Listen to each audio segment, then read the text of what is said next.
Le groupe est en plein combat face à 7 monstres verts à un œil. Ceux-ci envoient frénétiquement des épines par les paumes que chacun des héros se presse d'éviter, c'est-à-dire avec plus de difficulté. Alors qu'il attire l'attention de 2 des opposants comme il peut, Gaëla se glisse par derrière pour les trancher. Nova brûle les épines qu'envoient 3 autres, alors que Senya profite de la vue dégagée pour leur planter l'œil d'un jet de dague bien senti. Océane s'occupe du reste d'entre eux grâce à 3 ondins invoqués qui les tabassent avec aise, tandis que Rokan protège son corps en transe de leurs projectiles. Ils n'ont pas de problème pour se débarrasser de ses adversaires pendant qu'Angela reste à l'écart, hésitante, semblant éviter tout conflit.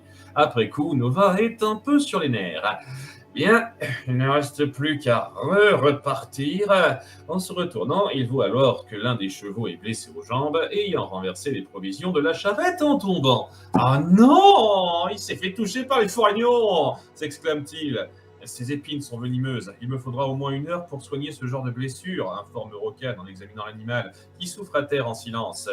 On avait vraiment besoin de ça, éclate le chef. Calme-toi, Nova, il n'y a pas de quoi s'énerver pour ça, dit Senya. Pas de quoi s'énerver?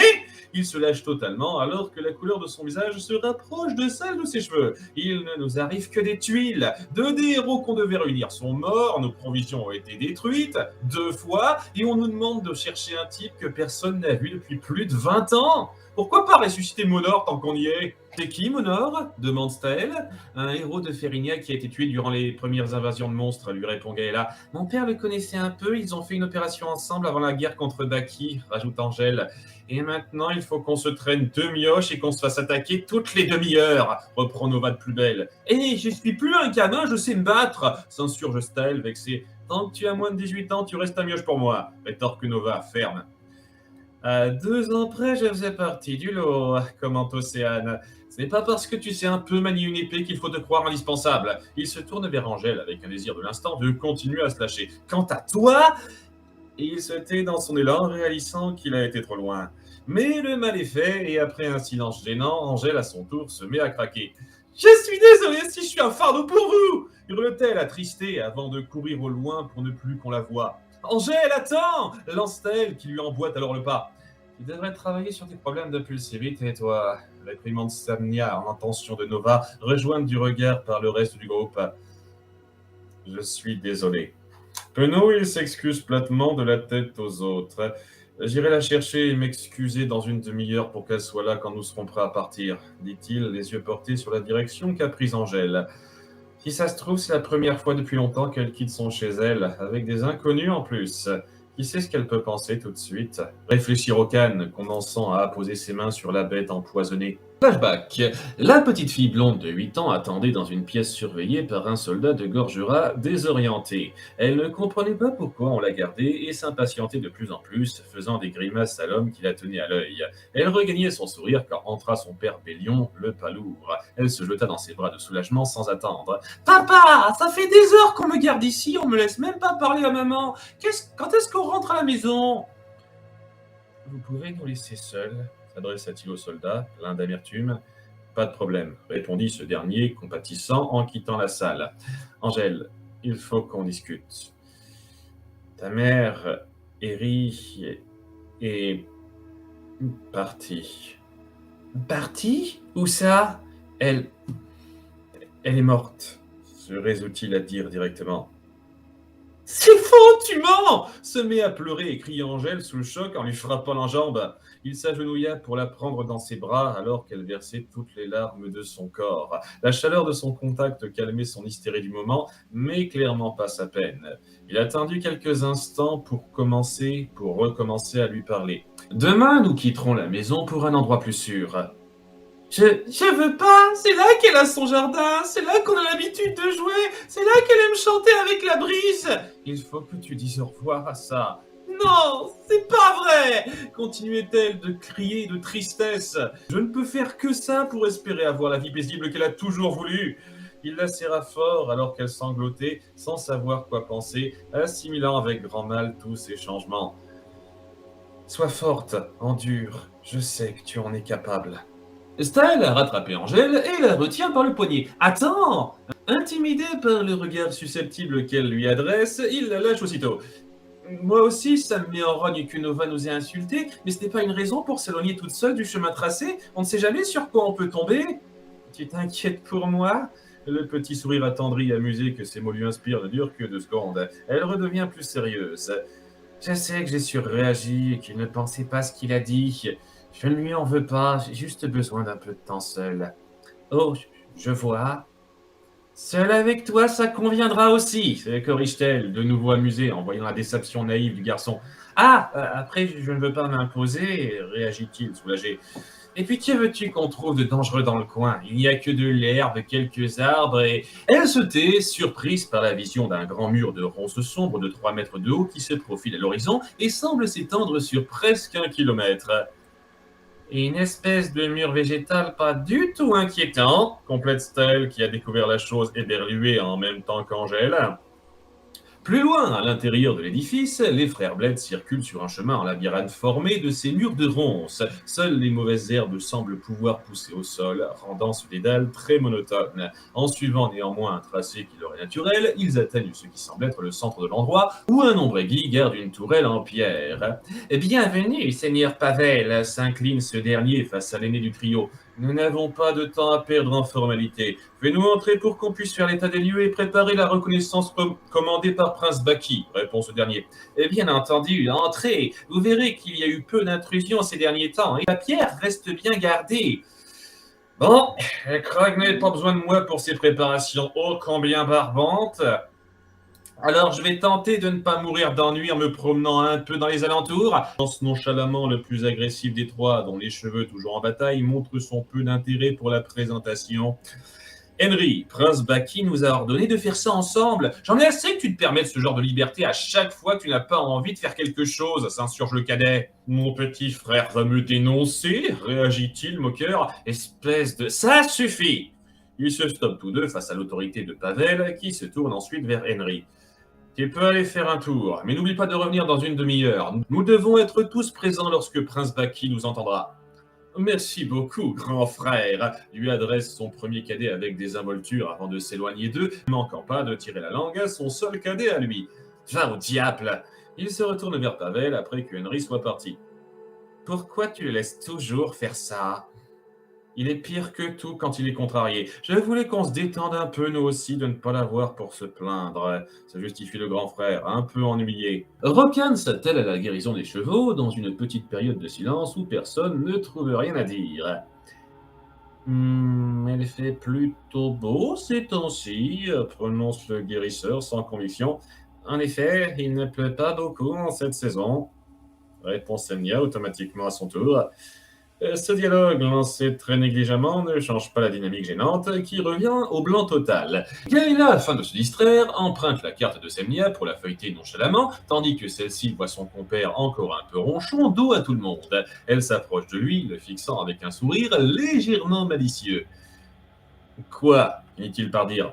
Rien. Je repensais à toutes les fois où tu as piqué une crise quand on a eu un pépin en chemin. Quand on s'y est fait, ça devient plus drôle que gênant, pouffe-t-elle légèrement.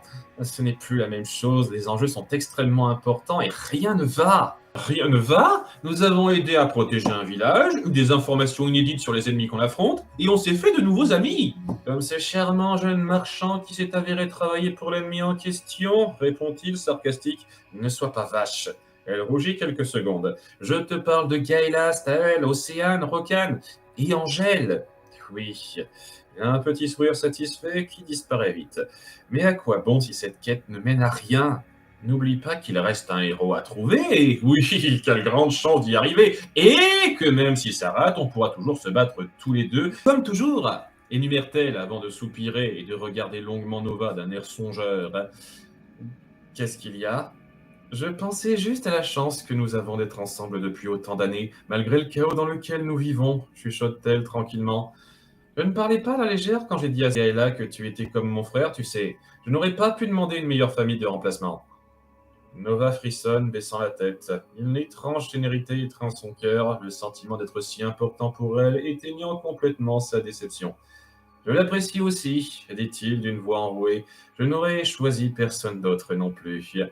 Tu n'as pas le choix, personne d'autre n'aurait la patience de te supporter. Hé s'indigne-t-il faussement en la poussant du coude. Les deux amis commencent à rire de bon cœur. Gaëla, intriguée par un détail de la carte qu'elle tient, les interpelle.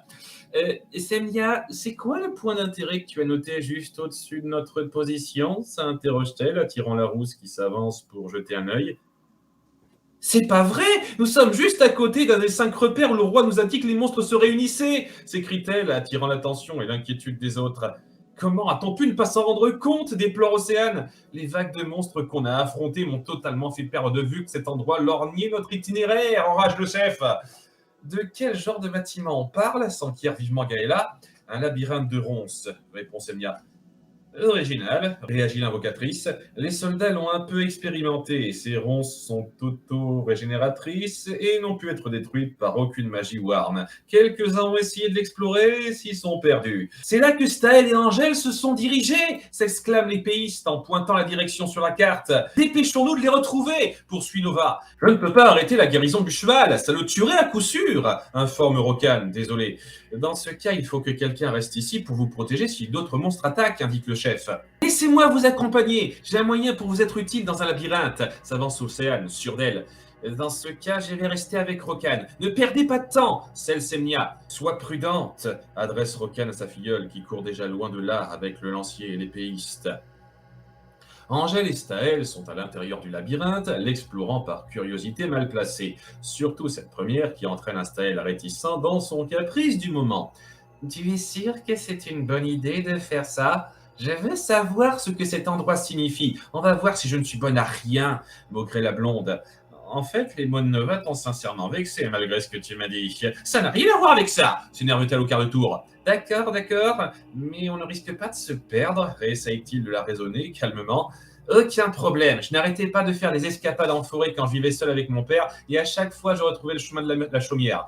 Alors ce n'est pas un bête labyrinthe de plantes qui va me désorienter. Flashback, Bélion, près de la chaumière, était inquiet. Angèle le guettait caché derrière des herbes espiègles. Innocente, s'amusant à le surprendre, elle finit par ressurgir. Me revoilà! Angèle, tu devrais faire attention. Jusqu'à combien de temps crois-tu que tu pourras t'éloigner d'ici avant que tu ne te perdes pour de bon? La gronda-t-il soucieux. Tu parles comme si je ne savais pas ce que je faisais. Maman aimait toujours jouer à ça avec moi. C'est elle qui m'a appris à me repérer. N'étant pas très contente de l'atmosphère légèrement morose qu'elle venait d'instaurer par ces mots, alors que son père baissait la tête, elle changea de sujet. Et puis je ne m'en fais pas, je suis sûre que mon petit papa viendrait me sauver si j'avais un problème, reprit-elle mutine. Il faut parfois apprendre à te débrouiller par toi-même et ne pas dépendre des autres. C'est pour ça que je t'apprends à te défendre avec une arme. Le bâton, c'est bien par moments, mais c'est ennuyeux à force. J'ai 11 ans et aucun moyen de m'amuser à part me promener dans les bois. Je n'ai même pas un seul ami à qui parler. Gémit-elle un peu, contrariée par la leçon que son père voulait lui donner. Je suis là, moi.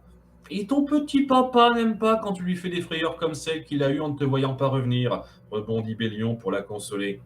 Et si on rencontrait des monstres, s'inquiète Staël, nous pouvons rebroucher chemin à tout moment pour leur échapper. Et si ça se complique, tu me protégerais, n'est-ce pas? L'amadoute-t-elle en faisant les yeux doux. Euh, oui, bien sûr, réagit-il, hébété sous le charme. Dans ce cas, allons un peu plus loin, clôt-elle en poursuivant la marche, l'allure vive et ferme. Cette visite du dédale se montre peu fructueuse. Ne voyant que les mêmes amas rangés de ronces se décliner de couloir en couloir, Angèle s'exaspère, mais ne veut pas renoncer à continuer son enquête aux grandes dames de Staël qui la suit de plus en plus dubitatif. Seuls quelques prégoles qui déambulent un par un rompent la monotonie de cette découverte en se faisant éliminer furtivement par les deux enfants qui savent profiter de leur petit gabarit pour se fondre dans les herbes. Leur durée de marche finit par rendre le garçon de plus en plus nerveux. On peut rentrer maintenant? Ça fait presque 10 minutes qu'on marche sans rien trouver. D'ailleurs, je commence légèrement à fatiguer. Tu as raison, c'est plus prudent. Quelques couloirs de plus et même moi, je n'arriverai plus à retracer le chemin du retour. Cédant à contre-cœur, Angèle laisse la raison prendre le pas sur la fierté en réfléchissant un dernier instant à l'endroit où il se trouve. Il n'y a rien d'intéressant à voir dans le coin à part ces ronces bizarres. Je me demande l'intérêt d'un tel édifice. Nous nous en servons pour garder une des 5 pierres qui peuvent dévoiler le repère de Prince Baki. La voix rauque fait sursauter les deux enfants, mais elle est aussi familière à la jeune fille qui se met à trembler d'appréhension alors que Henry se découvre au tournant d'un couloir. Vous, Et vous devez comprendre que si je vous dis ça, c'est que je compte me débarrasser de vous dans les minutes qui suivent, poursuit-il, suffisant, la cruauté pouvant presque luire dans son iris à la place de la pupille qu'il n'avait pas. Vous travaillez pour Baki lance-t-elle en se mettant en garde. Tu es perspicace rétorque-t-il ironique.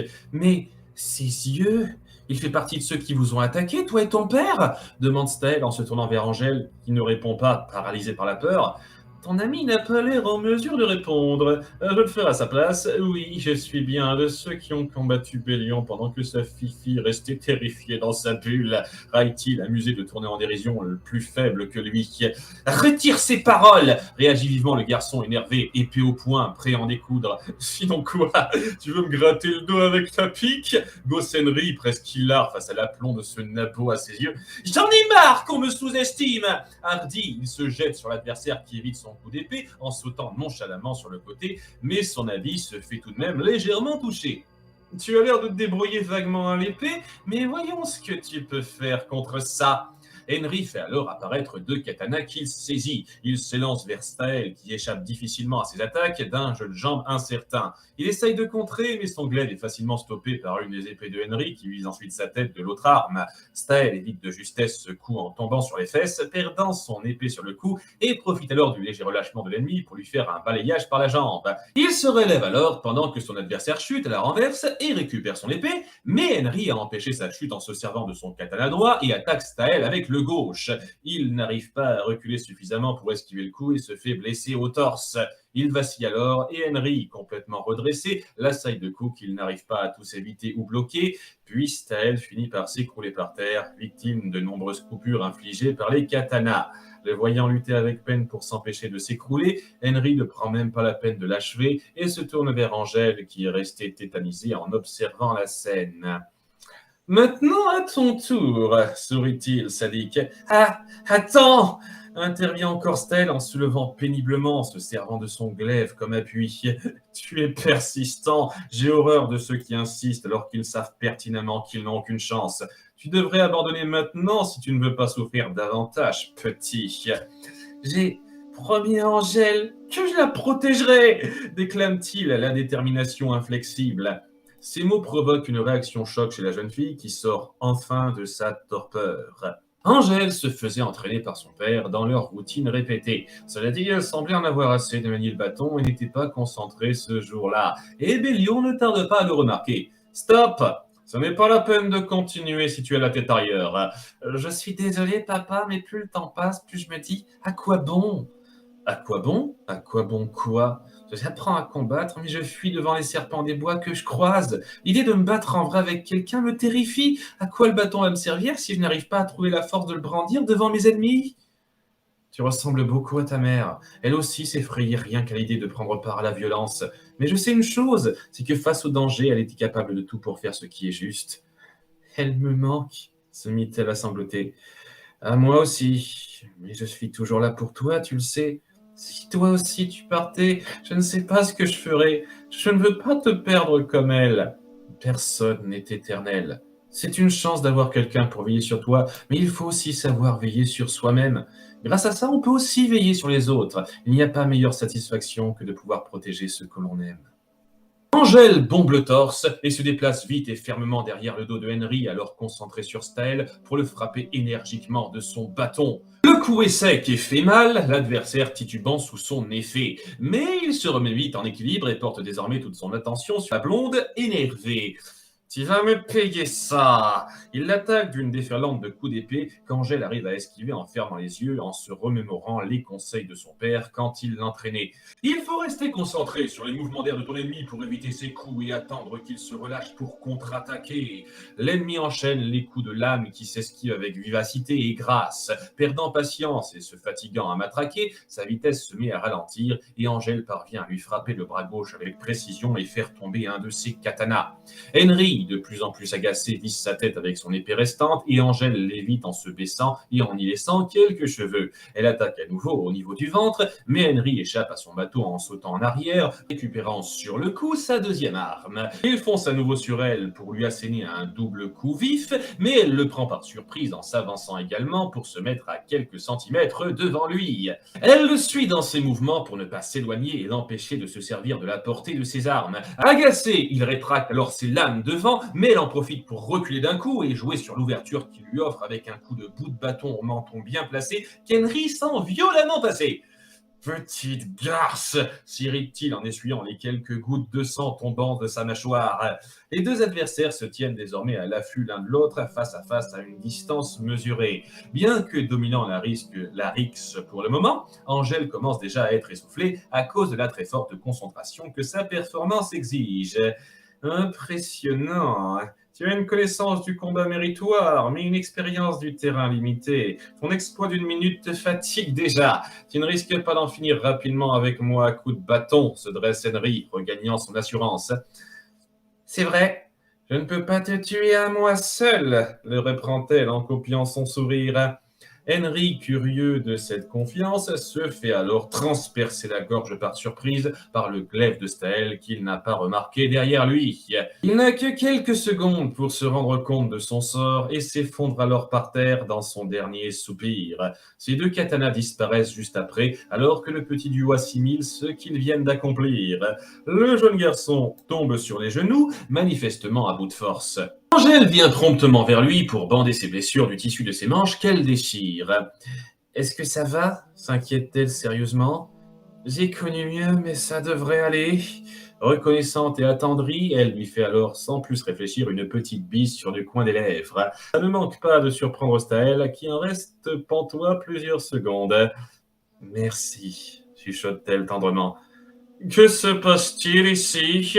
C'est ce coup-ci la voix du cadet des frères Bled qui les interpelle. Lui et Pavel surgissent, visiblement attirés par le bruit du combat, et surprennent les deux adolescents, vite paniqués. Les deux yeux gris découvrent alors stupéfaits le cadavre de leur frère, et le Benjamin, choqué, ne tarde pas à fulminer de rage. « Comment avez-vous pu faire ça ?» éclate-t-il. Les deux enfants, les jambes mues par la fatigue, n'arrivent pas à se relever. L'homme s'élance vers eux en faisant apparaître son épée fine, mais au dernier instant, un petit mur de flammes surgit et le contraint à reculer. C'est Nova, Gaëla et Océane qui cette fois apparaissent. « Gaëla !» crie Staël avec peine, encore atteint par la douleur du combat.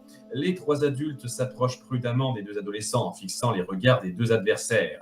Gaëla, inquiète pour son frère, le prend dans ses bras, tandis que Nova s'approche d'Angèle, doux. « Je suis désolé pour tout à l'heure, je n'aurais pas dû m'emporter contre toi. » S'excuse-t-il. « Ça ne fait rien. Merci de m'avoir aidé quand j'étais au plus mal, » lui répond-elle réconfortante. « Je t'en prie, » lui renvoie-t-il, souriant et rassuré. Il pose sa main sur son épaule et il se sourit pendant que Gaëla vérifie les blessures de Staël en lui appliquant la potion de soin qu'elle a sur elle et qu'Océane garde un œil sur leurs deux ennemis, sceptre au poing. « Vous croyez pouvoir vous en sortir comme ça ?» dit le jeune frère en position de combat. « Nous devons partir, nous n'avons pas l'avantage ici, » analyse Pavel. « Mais ils ont tué Henry, ils ne vont pas s'en tirer comme ça !» objecte le Benjamin sous le coup de l'émotion, paré à bondir à l'assaut. « Ryu !» À ce cri autoritaire, le petit frère se stoppe. Il jette un dernier coup d'œil sur le cadavre de Henry et balaye froidement du regard les 5 personnes face à eux avant de brandir le même cristal noir que Veblen et Leg pour se téléporter loin de là. Après cela, Pavel observe seul le groupe pendant un instant, l'air pensif. « Ne vous attendez pas à ce qu'on en reste là, » dit-il sèchement avant de disparaître à son tour de la même façon. « Comment avez-vous fait pour nous retrouver ?» s'interroge enfin Angèle, intriguée après un petit blanc à digérer la fin de la rencontre. « Toi et Staël n'êtes pas les plus discrets, ça a été un jeu d'enfant de suivre vos traces, » répond Nova.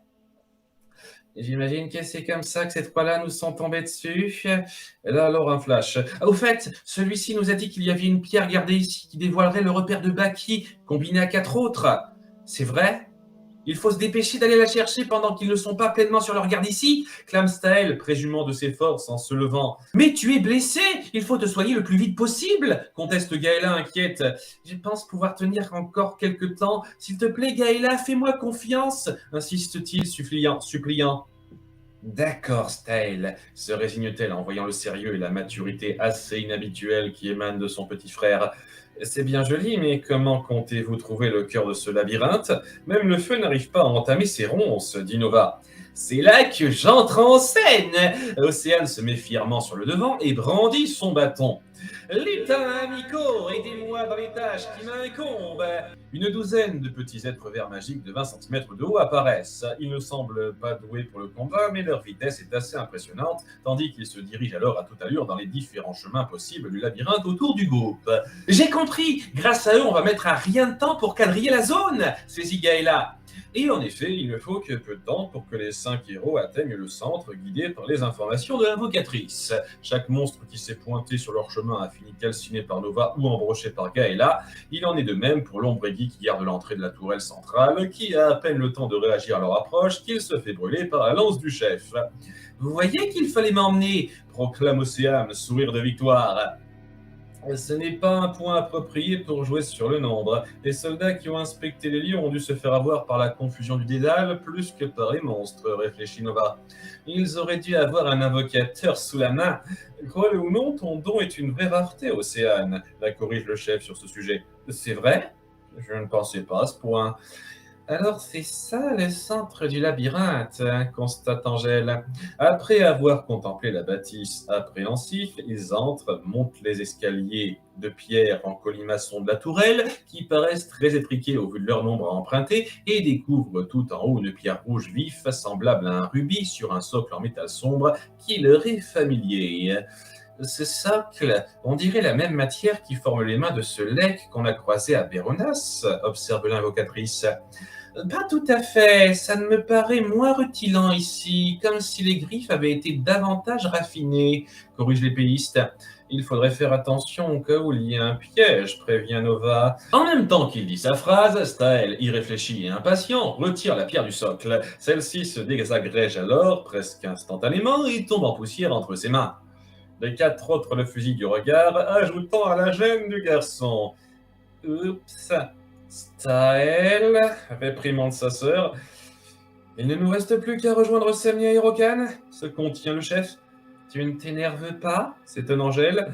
Je garde ça pour plus tard, j'ai assez donné pour aujourd'hui, lui répond-il d'un sourire complice. La jeune blonde amusée lui rend ce sourire et accueille avec une certaine joie la table sur le dos que le lancier lui donne. En sortant de la tourelle avec ce petit groupe coloré, elle semble désormais totalement à l'aise de faire partie de cette bande. Pavel et Ryu entrent dans une pièce sombre du château de Baki. Veblen, posé contre un mur, avaque à ses affaires avant de remarquer leur nombre réduit. Votre rapport de préparation s'est terminé plus tôt que prévu. L'impulsif n'est pas avec vous lance-t-il à moitié innocemment, ce qui déclenche un accès de colère de Ryu qui l'empoigne contre le mur. Cela suffit, Ryu le calme de nouveau Pavel. Bien, chef, répond-il froidement en le lâchant. Le cadet quitte alors la pièce dégoûté, alors que l'archer blond est quelque peu perdu par l'attitude de son partenaire. Il se retrouve bientôt plus préoccupé par Pavel qui reste sur place à le dévisager songeur. Dis-moi, Veblen, comme Molina n'est pas là pour me raconter tes rapports, est-ce que tu pourrais me dire ce que tu as observé après Mora sur les membres de ce groupe de héros?